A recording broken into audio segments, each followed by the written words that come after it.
So, if the Spirit moves you, where's Terry? No, Terry- if the Spirit, Terry if the Spirit who? moves you on this next song, let Spirit take over. Don't be afraid to get into it. Don't be afraid to dance. Come on. We need the doctor up here. Did somebody call for a doctor? Doctor. Mr. MD, can you tell me what's ailing me?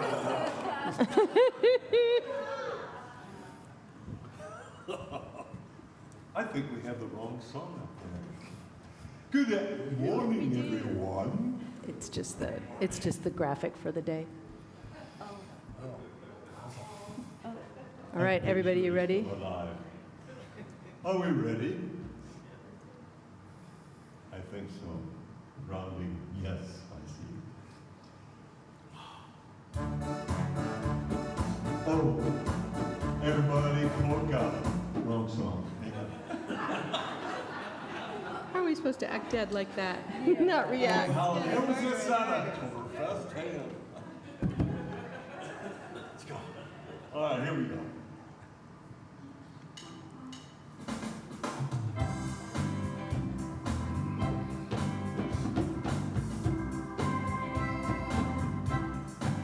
Well, I was working in the lab late one night when my eyes beheld an eerie sight. My monster from this lab began to arise, and suddenly, to my surprise, He did the mash. he did the monster mash. He did the mash. It was a graveyard smash. He did the mash. It caught on in a flash. He did the mash. It's now the monster mash. That's working in the castle. Wow. Long song. Wow. From the earthly abode. Wow. They did the mash. They did the monster mash. They did the mash. It was a graveyard smash. They did the mash. It caught on in a flash. They did the mash. They did the monster mash. Now the zombies were having fun. Tadishu, wow.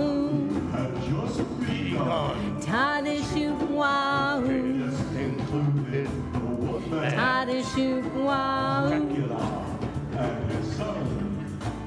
They did the mash. They did the monster mash. Thumb in the mash. It was a graveyard smash. They did the mash. It caught on in a flash. They did the mash. It's called the monster Not mash. dancing. Now the scene was taken for a rocking sound. Wow. Was back with a bang howl. Wow. When bangers were about to arrive. Wow. Vocal group, the Crypt Kicker Five. He played the mash. He played the monster mash. The monster mash. It was a graveyard smash. He played the mash. It caught on in a flash. He played the mash. He played the monster mash. Now up from this column, Drax's voice did ring. Wow. Since he was troubled by just one thing. Wow. Wow. The lid and shook his fist and said, Whatever happened to my Transylvania twist? Mash. it's now the monster mash. The monster mash. And it's a graveyard smash. It's now the mash. It caught on in a flash. It's now the mash. It's called the monster mash. Now everything's cool. Drax part of the band. Wow. Monster mash is the king of the land. Wow. Wow. The living is part of me too. Get to my house late for a set you. Then you can mash. Then you can monster mash. The monster mash. It was a graveyard smash. Then you can mash. It caught on in a flash. then you can mash. It's called a monster mash. Ooh,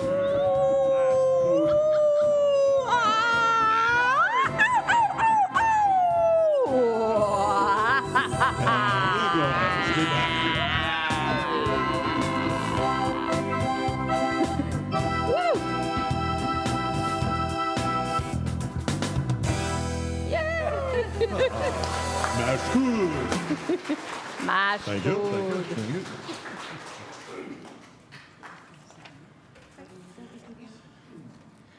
All right. Let's give another resounding applause for our music team. Okay. Just a measure of what they do on your behalf. Please be seated.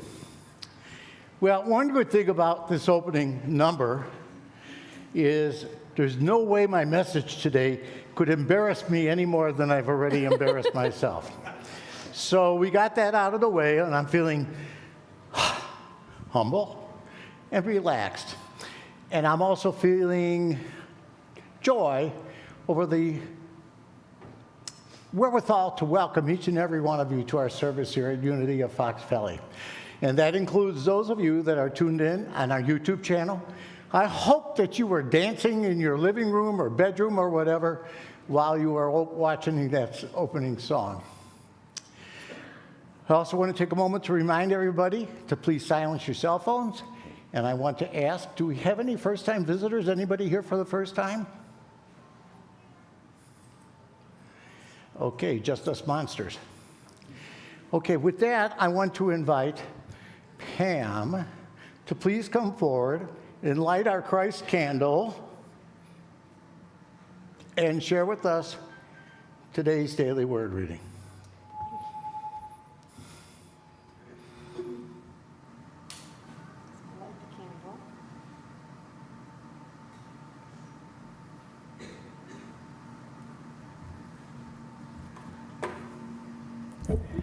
Good morning, everybody. Wow. Oh, I love that. I love that. Okay, so I'm Pam. I'm your prayer chaplain for today. If anybody has any joys, concerns, anything, whatever, I'll be right here, or we can go in the other room. But anyway, I will read now today's daily word, which I read earlier. Incredibly important to me, forgiveness. It's all about forgiveness. To me, that's the bottom line for all healing. Okay, here it goes. Forgiveness is my path to peace. Occasionally, I may decide that a transgression or mistake is simply unforgivable. However, when I maintain a spiritual perspective, I realize forgiveness is key to moving on from painful interactions and is an important part of my spiritual path.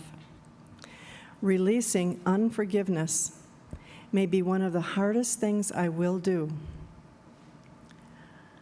but I trust there will be peace in my heart and clarity in my mind when I do it.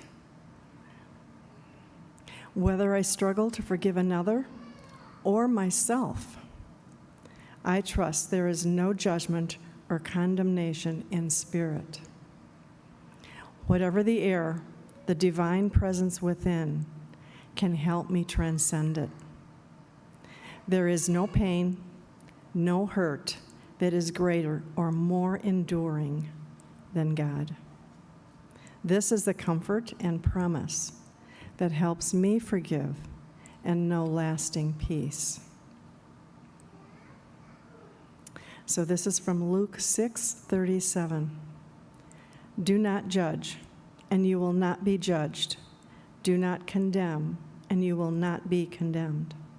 Forgive, and you will be forgiven. Thank you.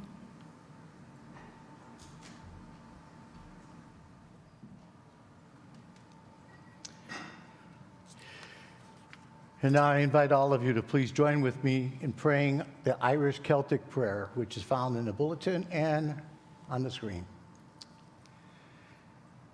May the nourishment of the earth be ours.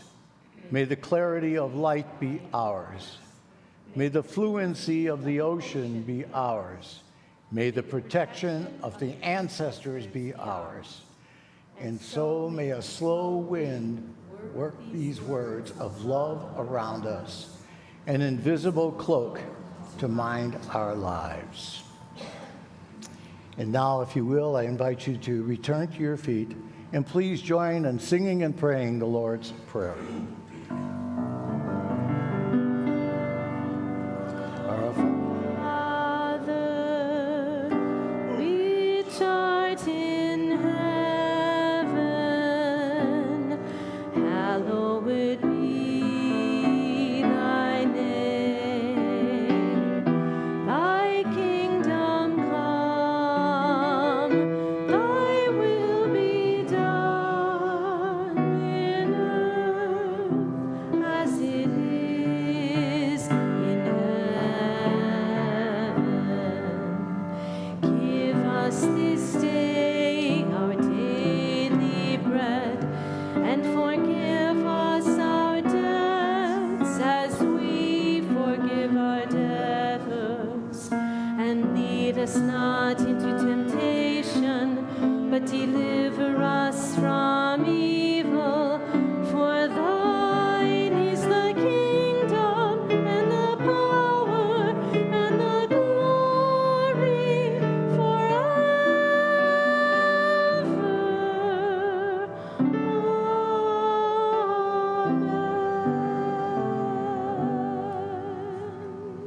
Please be seated. Now it's that wonderful time where we get to bless our children. So I invite our children and their teachers to please come forward so that we may do that.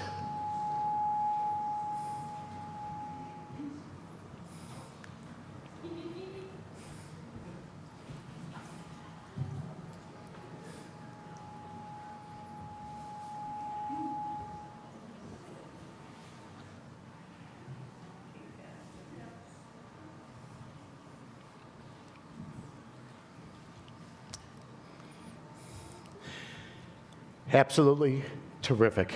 We are so blessed. So we acknowledge the blessing that we have now, and we redirect it towards our children. We love you. We bless you. We appreciate you. We behold the Christ as you, and know that you are empowered to do great things.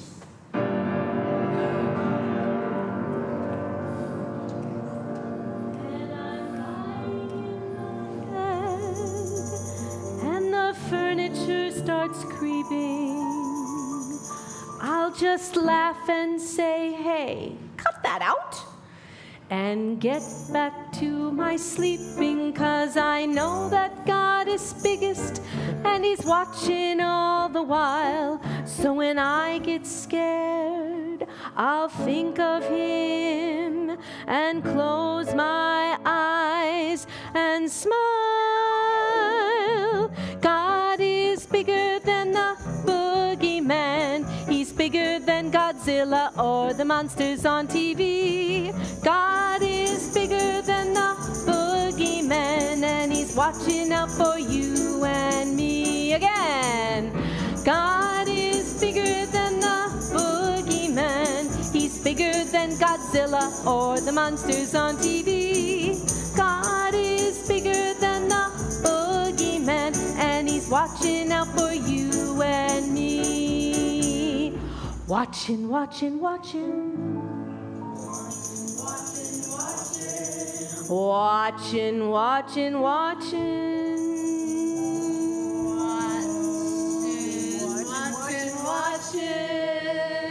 Watching, watching, watching. Watching, watching, watching. Watching, watching, watching. Watching, watching, watching. Watching out for you and me.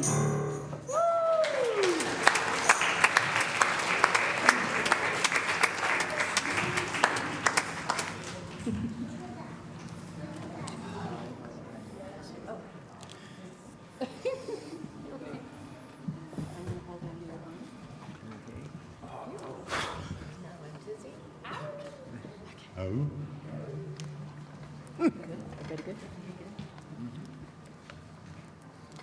Chameleon. Happy birthday, sweetie.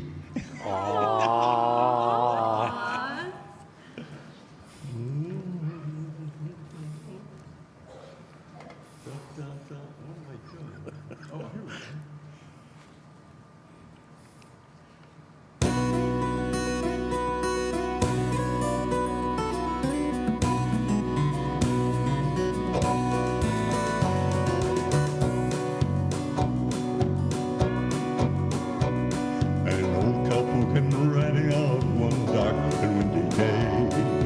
On a ridge he rested as he went along his way. When all at once a mighty herd of red-hot cows he saw plowing through the ragged skies in the full cloudy draw. Yippee-yi-yo,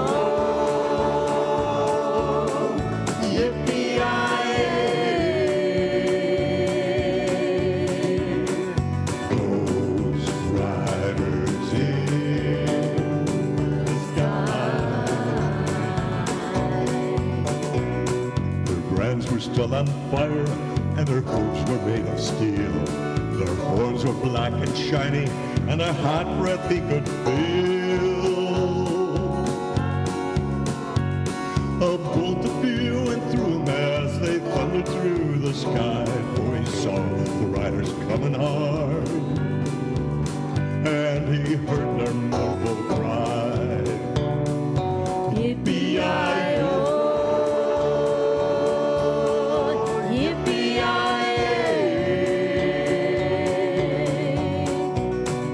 those riders in the sky.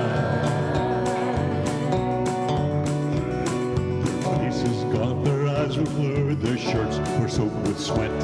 They're riding hard to catch that herd, but they ain't got 'em yet. They have to ride forever on that range up in the sky, on horses breathing fire. As they ride, I hear them cry.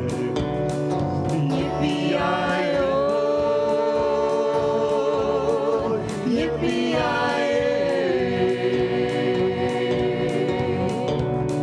Those riders in the sky. The riders that roped on by a man, he heard one call his name. If you want to save your heart and soul riding on this rain, oh, then cowboy, change your ways today. Oh, with us you will ride, trying to catch that devil's herd across the endless sky. Yippee-yi-yo,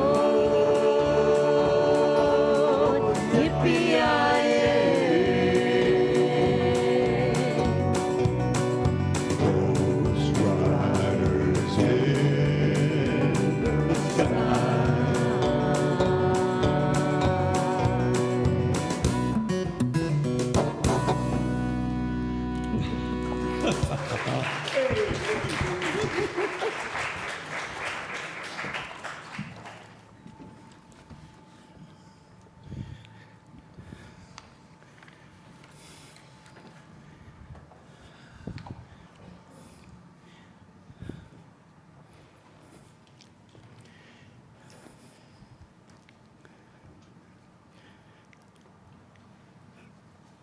You ever have one of those moments where it's like, do I dare?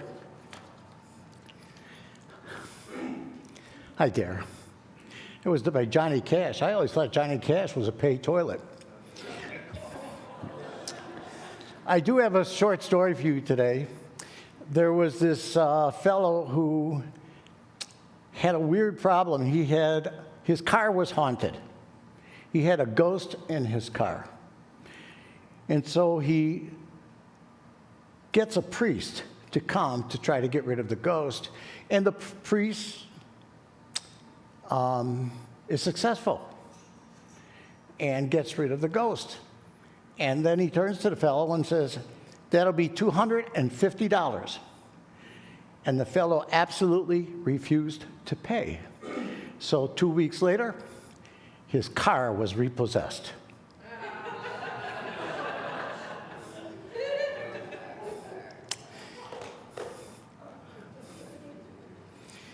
So October is definitely the month to talk about ghosts. And we are certainly going to do that today a lot.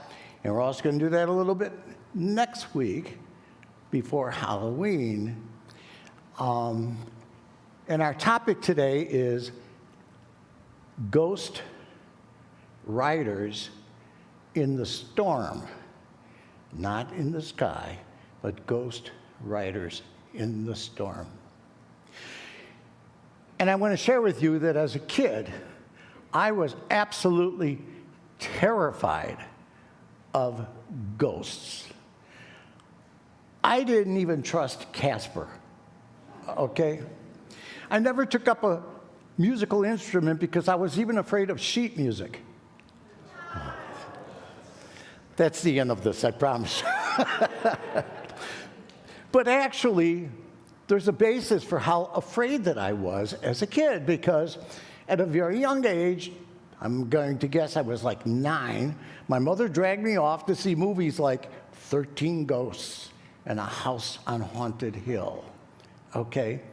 And these movies scared the bejesus out of me.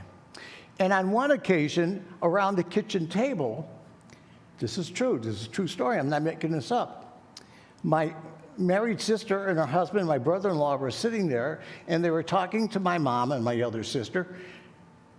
They were completely oblivious that there was a young kid there at the table. And so my married sister was sharing how earlier in that week, they woke up in the morning to find that the kitchen light had turned on, and they both swore that they had turned that light off before they went to bed. And so a couple of nights later, they went to bed, and before they went to sleep, they said, "The light's off, right?" Yes. And when they woke up, the light was on. Adding to that, my brother-in-law started sharing that on, I don't remember if it was 2 or 3 occasions. He got up in the middle of the night to use the bathroom, and he saw an apparition. A woman wearing a purple nightgown. And the first time he saw it, he just hightailed it back to bed and threw the covers over his head, shivering. And the second time he saw this woman, this apparition, he said, "What do you want?" And the apparition faded away. I can't tell you how long I slept with the lights on. After hearing that story, I was absolutely terrified.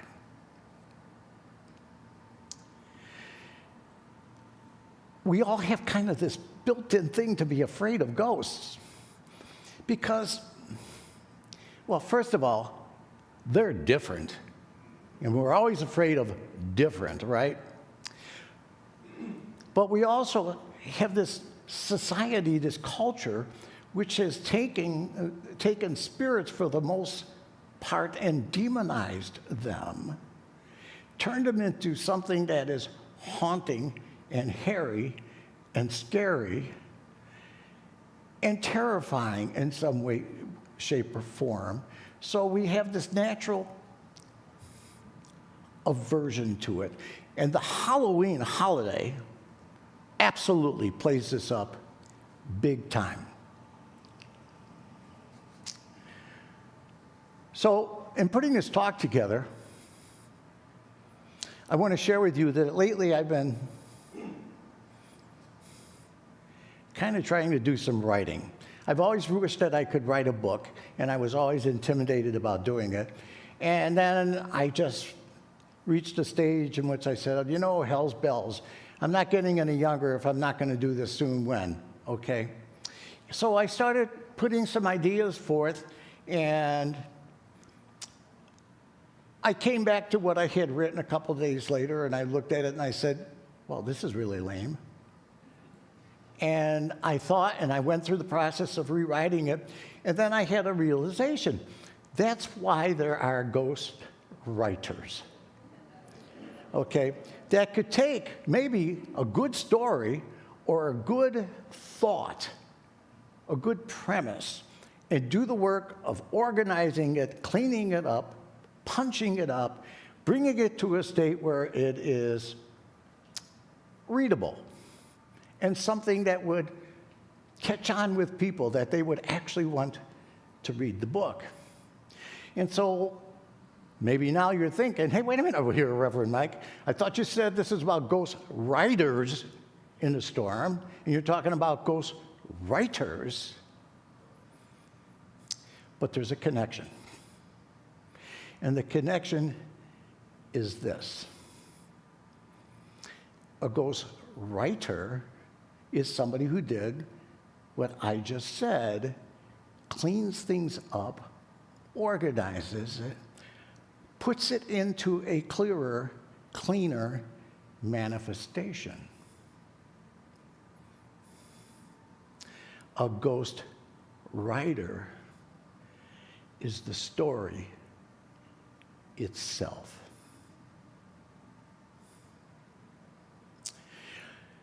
As I mentioned, I'm going to be talking a lot about ghosts today. But before we get there, I have to make another point, which is really the first significant lesson that I wish to offer in this message. And I have to, in order to make this spiritually meaningful, or try to anyway for you, I have to talk about all of you and your story. Because your story is absolutely, incredibly significant. And if you want to know how significant it is, today I am telling you that your story overshadows the war in the Ukraine. Your story overshadows ICE agents arresting and imprisoning innocent people. Your story overshadows global warming. Your story overshadows world hunger. Your story overshadows the disintegration of the democracy that we are witnessing in our country today.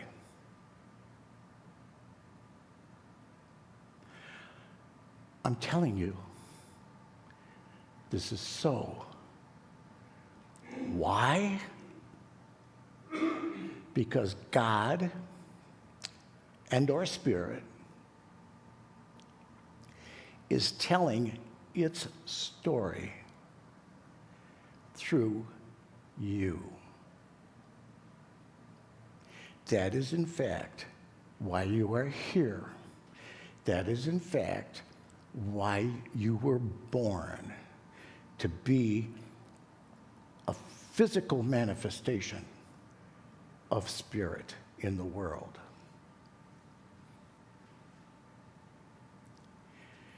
Pretty amazing. Hard for us to believe, but I absolutely do believe it. So, if we're going to talk about your story, we're going to start where people typically don't start. We're going to talk about your story beginning with the middle of your story, beginning with your story today. So in the story of A Christmas Story written by Charles Dickens,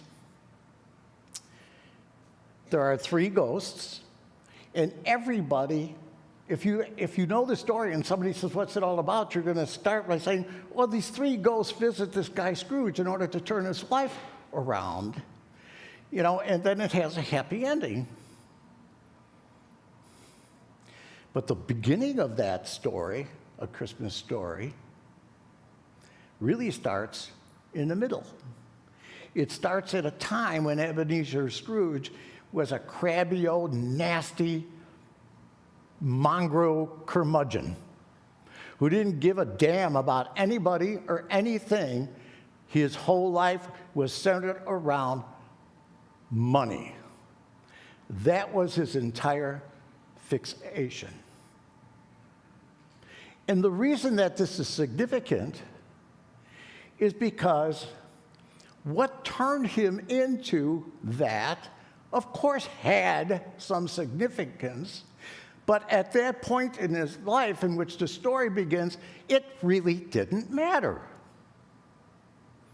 Because maybe he was abused, maybe he was embarrassed, maybe he was shamed, but he was where he was at that moment. And it's from that place that he had to go from. So if any of you are thinking or moving toward the direction of, yeah, my story's been written, my story's been told, my life is basically over, you are absolutely positively wrong. And so the second most important lesson for this talk today is wherever you are, God is not through with you yet.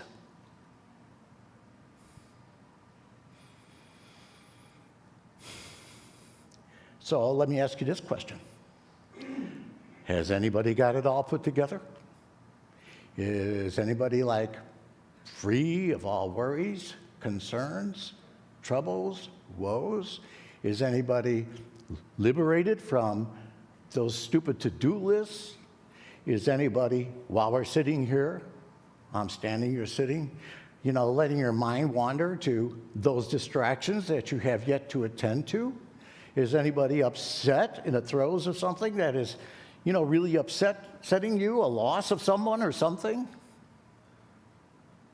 Anybody living the dream?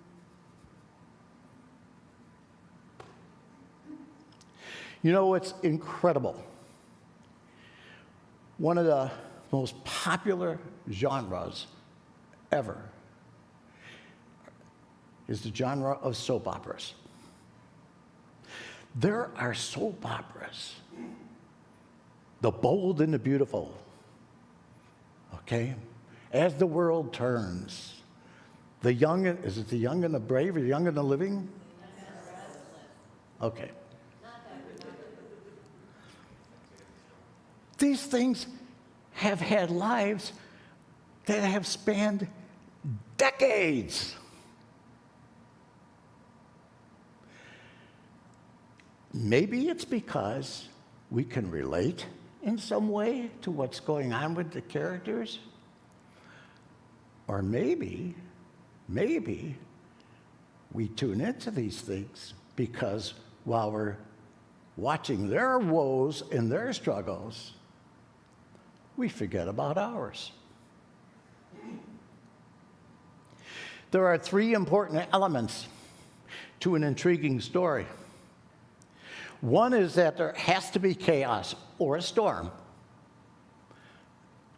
Without chaos, without a storm, there's nothing to talk about. The second thing is that there has to be at least some element of twists and turns, some element of the unexpected. A man comes in and tells his life interest that we're done. I found somebody new. Or somebody comes away with having been diagnosed with a serious, serious illness. Those twists and the turns. The third important element is one that's not there, or at least not visible, while the chaos is going on. And that element is the ghost.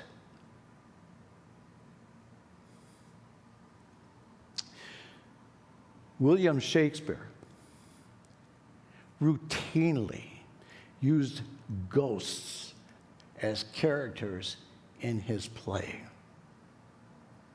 because he used it as a tool, as a vehicle to allow the audience not just to see and to understand intellectually, but to feel what the characters in the story were feeling. It was a powerful tool. And what it really tells us is the opposite of the world's conception that ghosts are spooky and scary, and helps us to better understand that ghosts are really an incredibly important, significant part of our existence. And that ghosts serve the purpose of nurturing us, taking care of us, guiding us, leading us, directing us, again, going back to what is the reason and the basis that we are even here walking on this planet. I can tell you, when the you-know-what hits the fan in my life, I run right to my head. I run right to trying to find a solution. I run right to my fears. I run, doing all of the permutations in my head and all of the rabbit holes I start going down. Well, if I do this, then this will happen, and this will happen, and all of a sudden, okay. If I lose someone or something that is really important to me in my life, the last thing I want to hear is what some ghost has to say. That's just not what I do. And it's crazy. It's nuts. Why would we want to hide or run away or escape or deny the very thing that is there for us, the very thing that is God-inspired to lead us and to bring us back to a place of stability and equilibrium and health?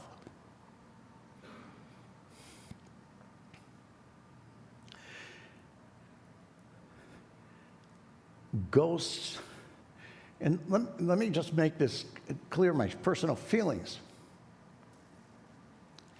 I absolutely believe in spirits and the reality of a spirit world.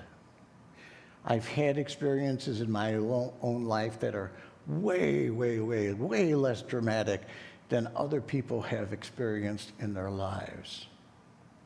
And for me, more than anybody else, it was my dad that I have just come to appreciate is so very, very active, a ghost in my life.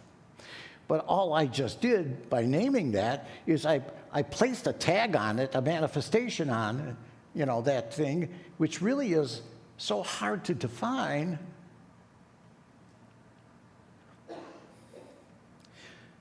But I'm convinced that there are ghosts inside of us that share a strong kinship with God that we call spirit.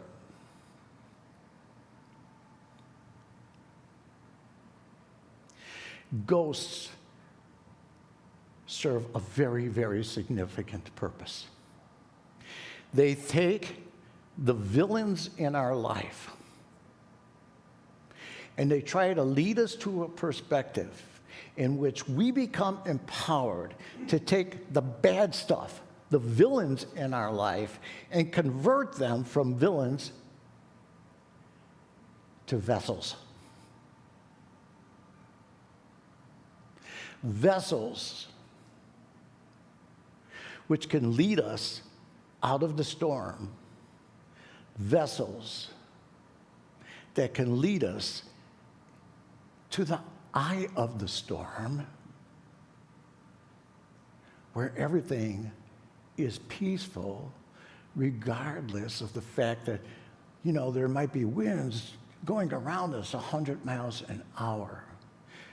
Ghosts bring us home.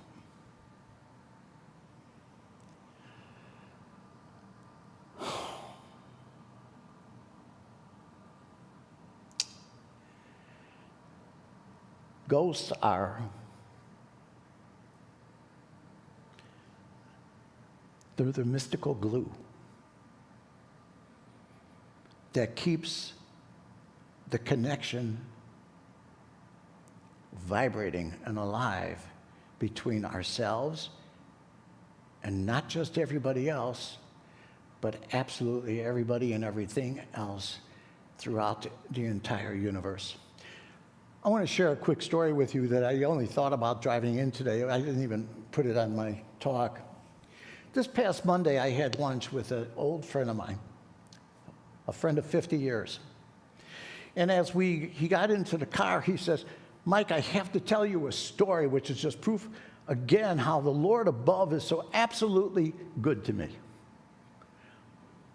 My interest was piqued. And he begins to tell me a story that he's decided that when he dies, he doesn't want to be cremated. He wants a traditional funeral. Casket, buried in the ground, the whole 9 yards. I said, okay. And then he shares a story that he dropped in and did an ad hoc visit at a funeral home there where he lives. And by chance, the owner, the director of the funeral home was there. And that he sat down in the main parlor with him, and they chatted for 2.5 hours. And he begins to tell me the details of the conversation. You know, and I thought he was going to tell me that he had worked out a deal for himself or something concrete. It was all about little stuff.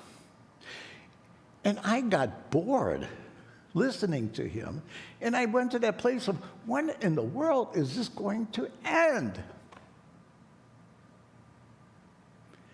There was no one significant high point.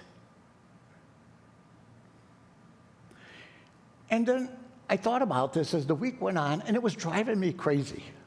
And I wasn't sure why it was driving me crazy. And then I came to understand. In that conversation, it wasn't about those little details, the funeral director's life story, which I now know. It wasn't about the assistant that occasionally came into the room and was doing things and distracted him, and how he focused and applauded those distractions. It was about his ability to see the unseen. It was about his capacity to see the miracle in every single moment, in every single detail. It was his innocence and his sense of wonder about everything that goes on in his life. And he was celebrating that newfound relationship with somebody that maybe he would never again have occasion to speak to again.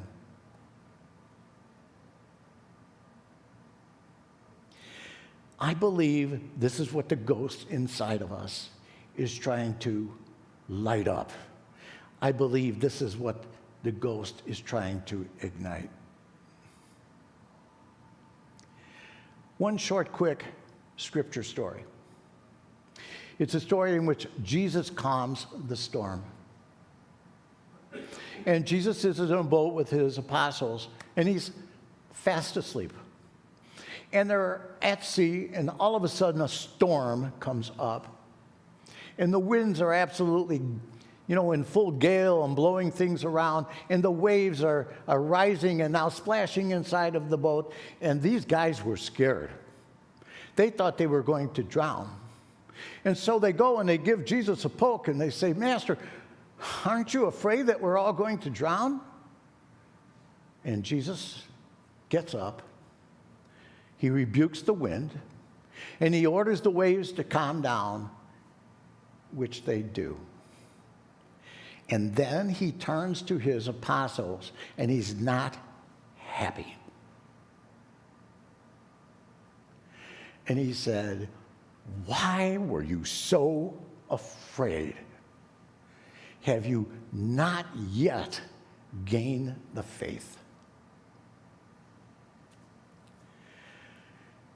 When you read that story, and the logical conclusion is that his words are what calmed the storm. His words were what the ghostwriters put in. His words didn't calm the storm. His connection in spirit, in the oneness, is what calmed the storm. It's a small but incredibly significant detail, in my opinion. Because we've grown up with, if we just say the right prayers, if we say enough prayers, enough incantations, enough affirmations, even going unity on you, it's going to make a difference. But it's only going to make a difference if we come to understand that the glue between any relationships is a ghost, is spirit.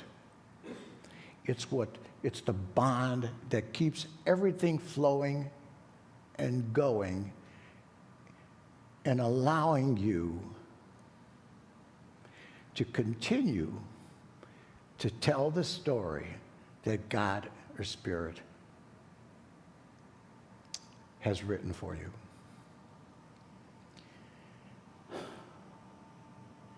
Yeah, I covered all that.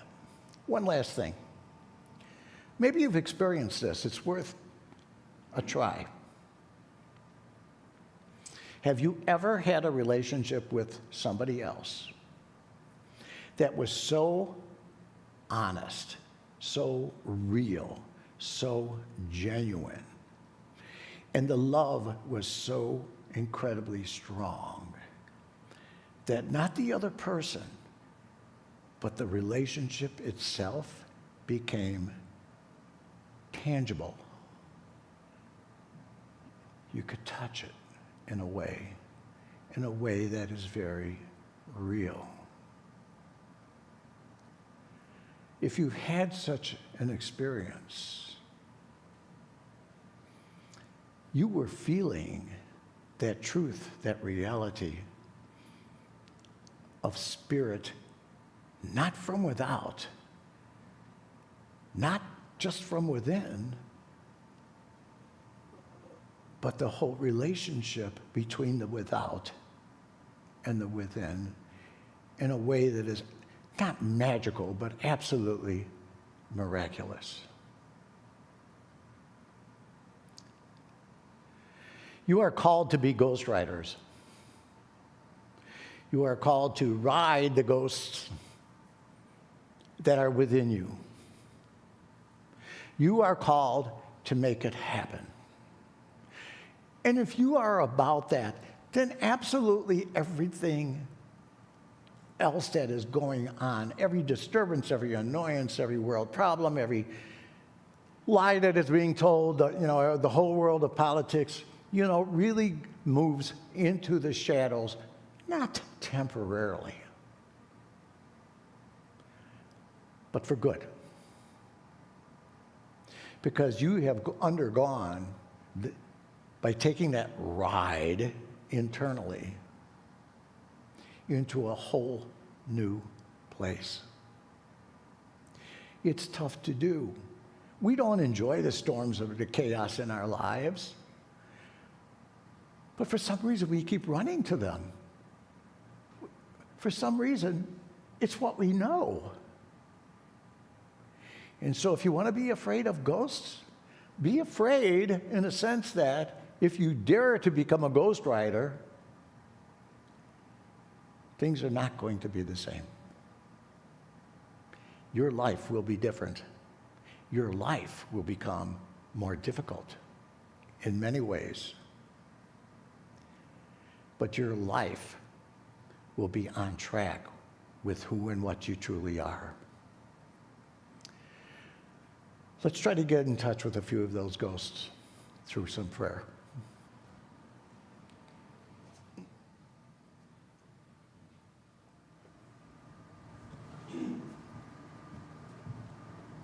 Excuse me.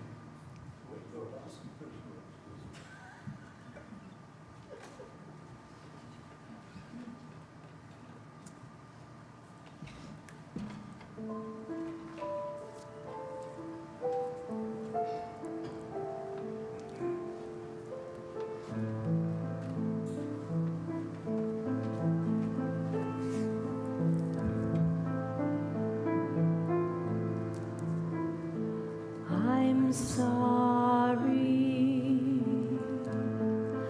Please forgive me. Thank you. I love you.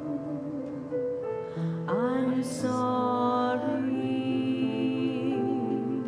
Please forgive me. Thank you. I love you. I'm sorry. Please forgive me. Thank you. I love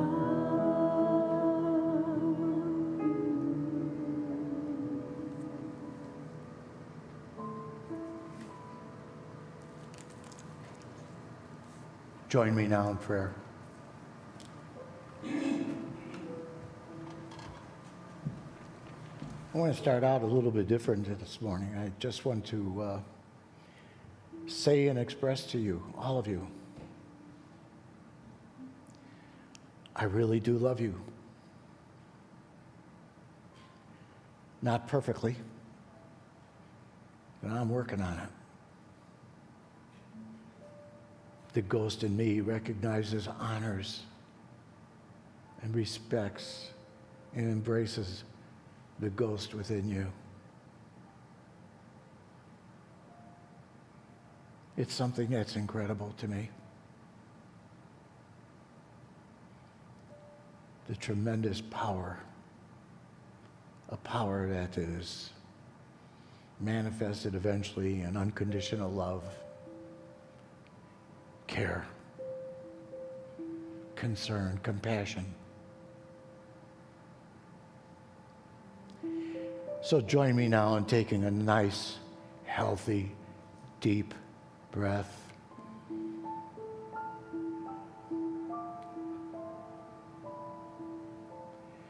We can't see our breath,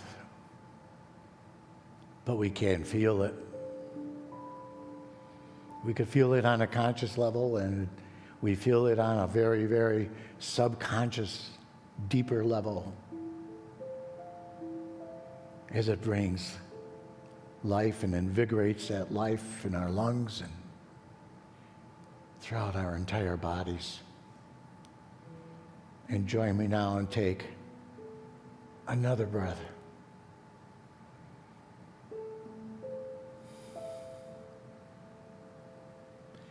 Allow yourself to feel that rhythm. It's a type of dance that goes on within you.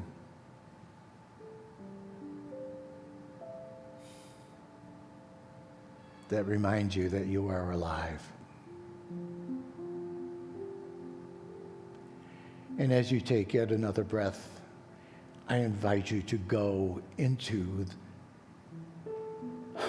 a deeper state of awareness, a state of awareness, a state of consciousness in which the gentle whispers of God or Spirit become audible.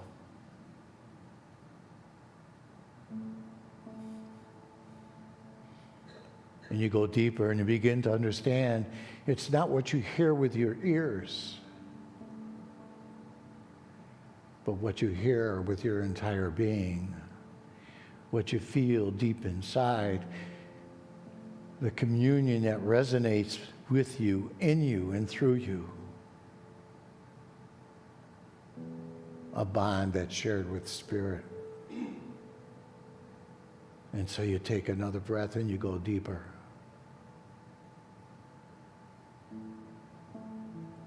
It may be a still small voice, but if we really listen, we hear it, we feel it, loud and clear.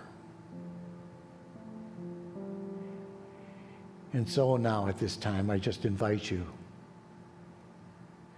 to be about this prayerful exercise, to dwell in the silence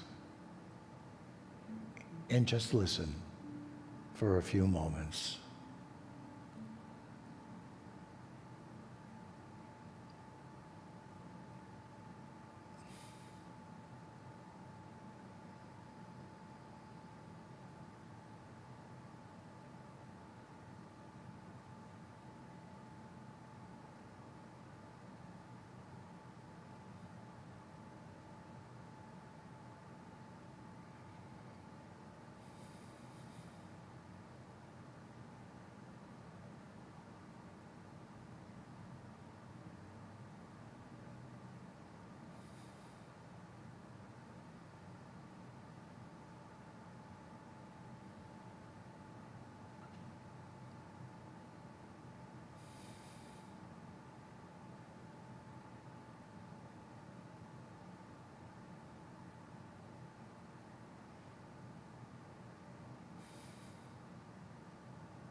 And now come back, please. I invite you to return softly, gently. Redirect your awareness. Re-alert your senses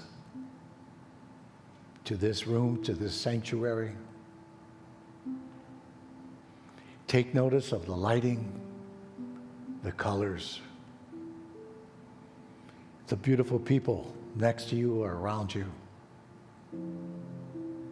the music in the background.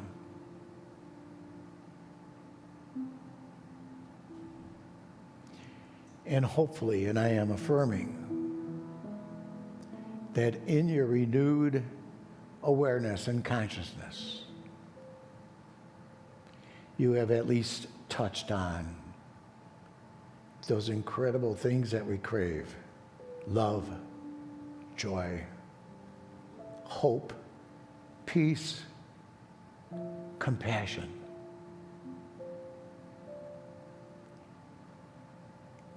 And you enjoy a bit of contentment in knowing that you are all of that and so much more.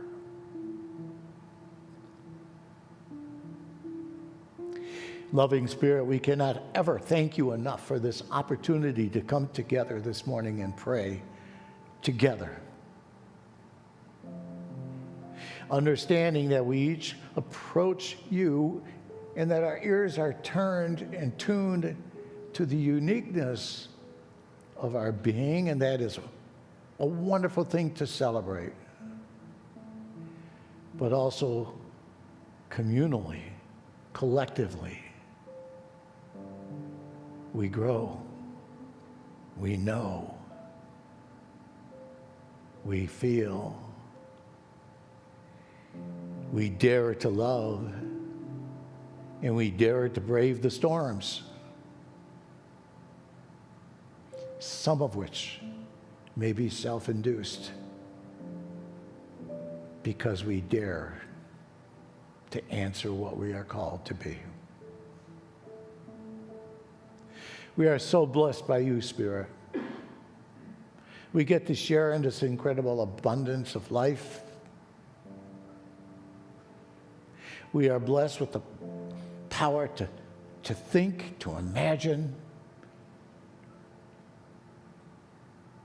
and to make a difference. And so, loving Spirit, we give you so much thanks for this time spent together this morning, and for so, so much more. And so it is. Amen.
Now it's time for our love offerings, our sacrament of giving and receiving.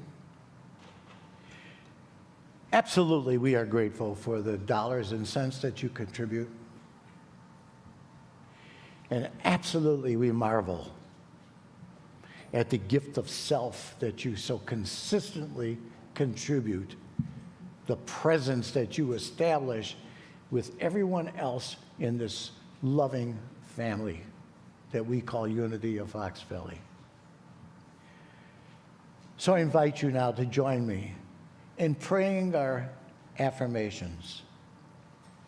God is my instant, constant, abundant source of supply, and divine love flowing through me blesses and multiplies all the good that I am, I have, I give, and I receive. Flowing through us blesses and multiplies all the good that we are, we have, we give, and we receive.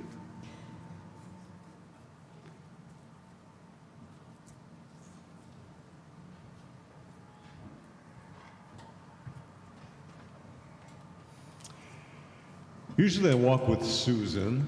I can't walk too good right now, but I'm always looking down because, a couple of years ago, she was looking down. She always does. And she found a $100 bill. So this time I'm looking for that crack that's going to take me down. And then I look up in the sky. Guess what I saw?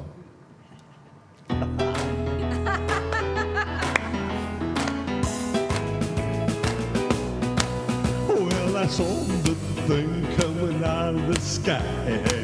One big hole and one big eye. I commenced to shaking and I said, ooh-wee, looks like a purple maple later to me. It was a one-eyed, one-horned, flying purple people eater. One-eyed, one-horned, flying purple people eater. One-eyed, one-horned, flying purple people eater. She looked strange to me, one-eyed. Well, he kicked it into earth and he lit in a tree. I said, Mr. Purple People Eater, don't eat me. I heard him say in a voice so gruff,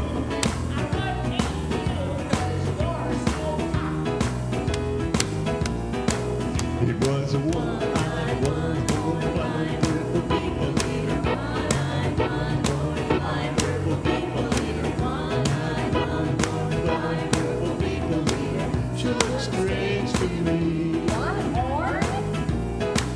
I said, Mr. Purple People Eater, what's your line? He said, eating purple people and it sure is fine. but that's not the reason why I came to land.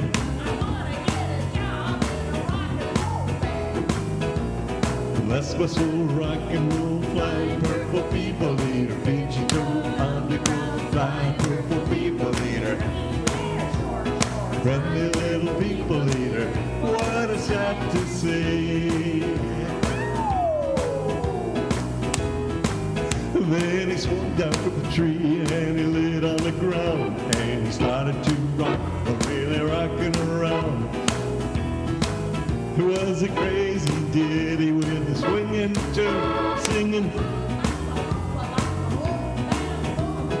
That's my soul, rock and roll, flying purple people eater, pigeon toe, underground, flying purple people eater, friendly little people eater. What a sight to see! Then he went on his way, and what do you know? I saw him last night on a TV show. He was blowing it out, really knocking him dead with the rock and roll music through the corner of his head.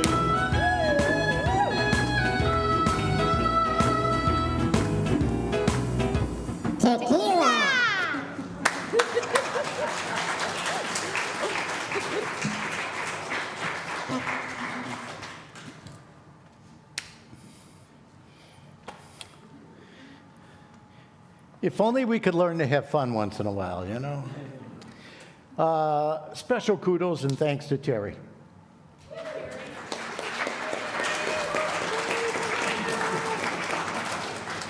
And Carl, I didn't know that you were going to do that squeaky purple people eater voice. That was really cool too. So, we only have a few announcements today, but they're important, so please listen up.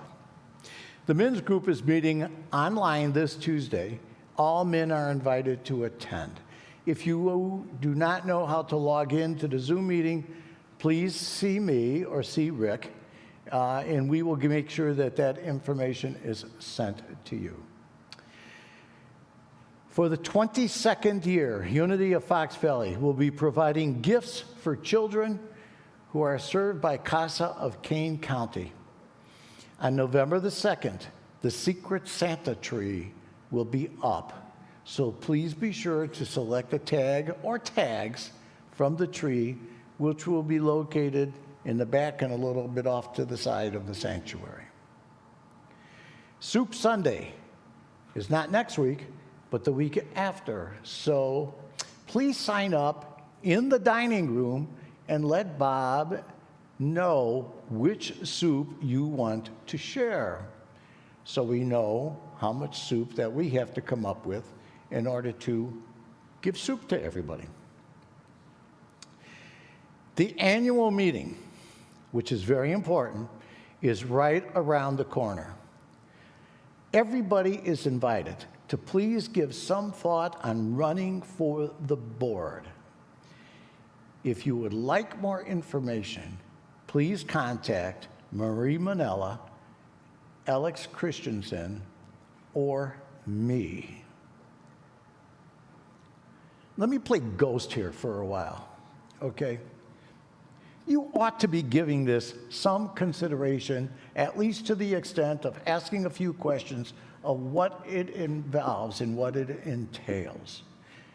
It's a very, very important ministry in our church. And I am so delighted that the board that we have now has just been so tuned in, so dedicated, and so supportive of one another and of everything that goes on in this church family. One last thing. A couple of 3 weeks ago, Kathleen got up here and she shared that she was retiring from her position as business manager. So we are beginning to post that job. But I just want to make an announcement. This is a paid position. You won't retire on it, but it is a paid position. And if anybody thinks that they might have an interest in this job, or if you know of anybody that might be able to serve in this capacity, please let me know. It's at a point now where the clock is ticking. No panic, we're in good shape. but please give this some consideration. If you want details about it, we can share with you the posting that I thought was being posted on Indeed, but will be posted on Indeed for sure, and Facebook, and maybe a couple of other platforms. That concludes our announcements for today. So it's time for our congregational blessing. I invite you to please return to your feet, turn to the person next to you or across the aisle, and confer that blessing, and then remain standing for our prayer of protection and our peace song. The blessing. We love you, we bless you, we appreciate you, and we behold the Christ in you, and know that you are empowered to do great things. And our prayer of protection, the light of God surrounds us, the love of God enfolds us, the power of God protects us, and the presence of God watches over us. Wherever we are, God is, and all is well.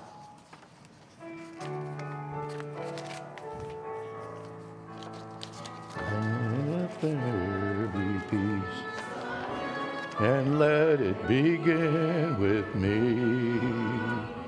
Let there be peace on earth